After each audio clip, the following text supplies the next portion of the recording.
guys, so I just got my new indoor hot pot slash grill. It does both in the same.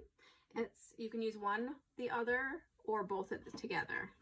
I liked it because it was going to be easy to wash. When I looked at it online, I saw the part come off, and I was super excited about that because it's going to make it easy to wash. Front to the back. It's got all the different textures to cook on, which makes it really, really nice.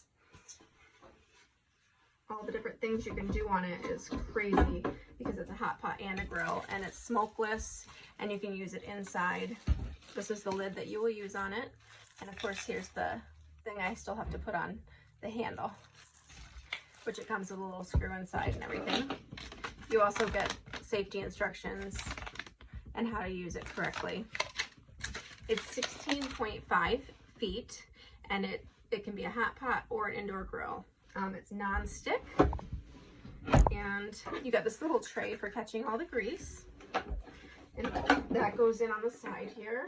Let me find it. Here it goes. So let me just show you. You just slide it right into that little spot, and it's going to catch all your grease, and you can dump that as often as need be as you're cooking.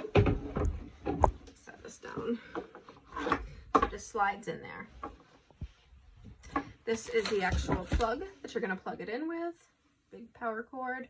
You do need 3 prongs in your wall in order for it to work. And then I just wanted to show you that they can be used separately or both. And you can do just grill, or you can do just hot pot, or you can use it for both. This is great for parties and just indoor family fun grilling.